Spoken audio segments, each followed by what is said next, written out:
तो हेलो दोस्तों, एक बार फिर से स्वागत करते हैं आपके इस यूट्यूब चैनल जिसका नाम है एडी शेयर मार्केट।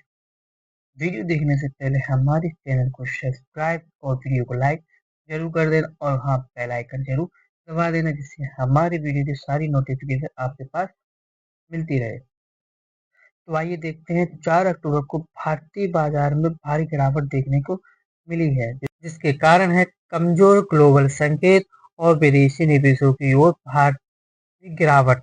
विदेशी निवेशों की ओर से लगातार जारी बिकवाली। अब मार्केट के अंतर सेंसेक्स की बात करी जाए तो 519 पॉइंट की भारी गिरावट के साथ 83,559 पॉइंट पर बंद हुआ है। वहीं निफ्टी की बात करी जाए तो 165 पॉइंट की गिरावट के साथ साथ 25,597 पॉइंट पर बंद हुआ है। इसमें सबसे ज़्यादा गिरावट जो देखी गई है वो आईटी, यूटिलिटी और मेटल शेयरों में सबसे ज़्यादा गिरावट देखी गई है।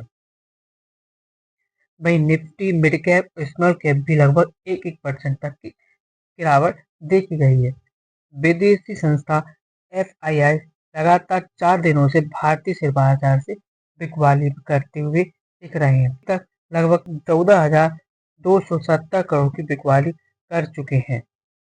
कमजोर ग्लोबल संकेत भी दिखा रहे हैं, जो एशियाई बाजार में भी मंगलवार को कमजोर देखने को मिली है।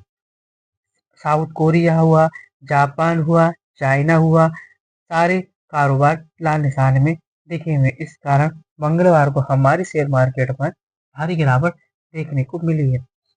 आइए, कुछ ऐसे स्टॉक भी हैं जिसमें कुछ क्वार्टर के रिजल्ट भी आए हुए हैं और कुछ ऐसे स्टॉक भी हैं जिसमें कुछ ऑर्डर, अच्छे बड़े बड़े ऑर्डर मिले हैं, जो हो सकता है कल मार्केट हो सकता है जब कल मार्केट खुले तो इन पर फोकस हो सकता है। सबसे पहले स्टॉक की बात करी जाए, क्वार्टर 2 के रिजल्ट आए हुए हैं। स्टॉक का नाम है Adani group company. Adani enterprises Adani enterprises ने सितंबर तिमाही के नतीजे का ऐलान किया है, जो कंपनी का नेट प्रॉफिट 84% से बढ़कर 3,119 करोड़ रुपए पहुंच गया है। इस वजह से 3,583 करोड़ का लाभ हुआ है। हालांकि कंपनी का रेवेन्यू 6% घटकर 21,249 करोड़ रहा है, जो पिछले साल 22,608 करोड़ था।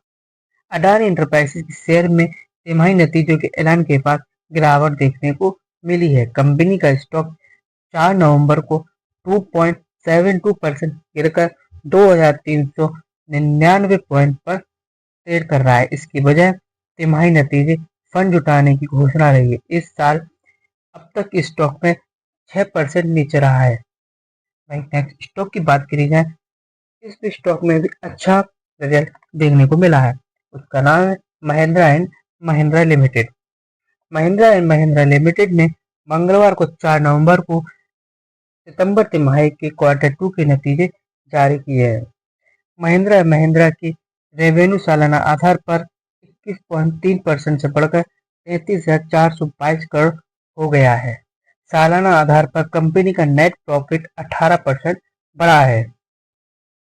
इस नतीजे से चलते महिंद्रा एंड महिंद्रा के शेयर में 1.57% बढ़कर 3,604 रुपए पर था। बीते 6 महीने में शेयर में 19% की उछाल देखी गई है। वही एक साल की बात की जाए तो 25% का रिटर्न दिया है। जो की बात करते हैं तो वो है देश की सबसे बड़ी bank state bank of India, जो सितंबर तिमाही में क्वार्टर टू के रिजल्ट शानदार नतीजे पेश किए हैं।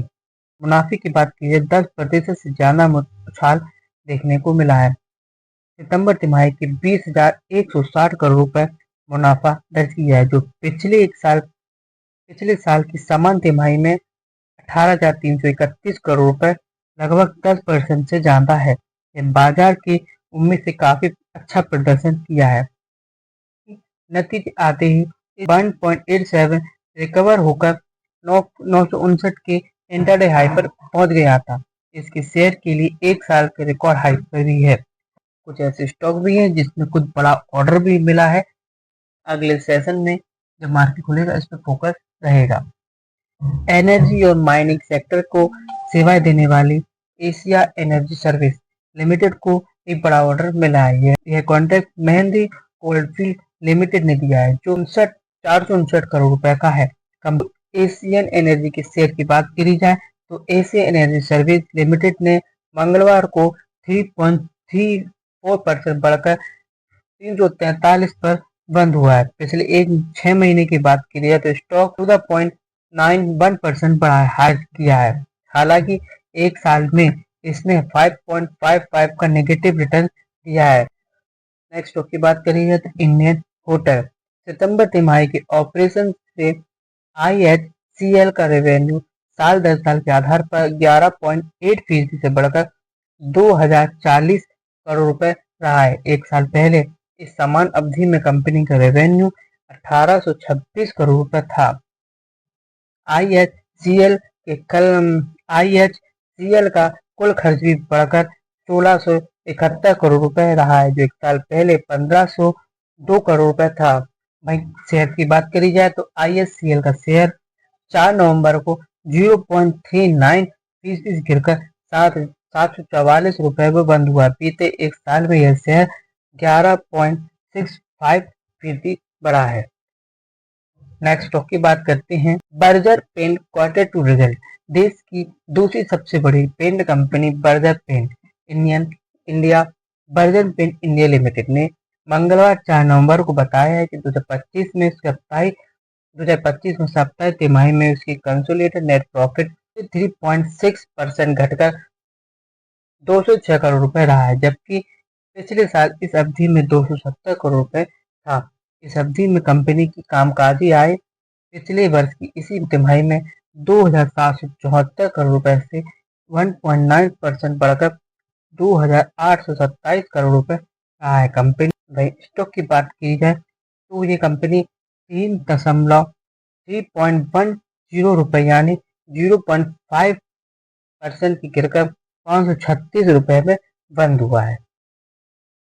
और ऐसी स्टॉक मार्केट की अपडेट रखने के लिए हमारे चैनल को सब्सक्राइब, वीडियो को लाइक और बेल आइकन जरूर दबा के जाएं।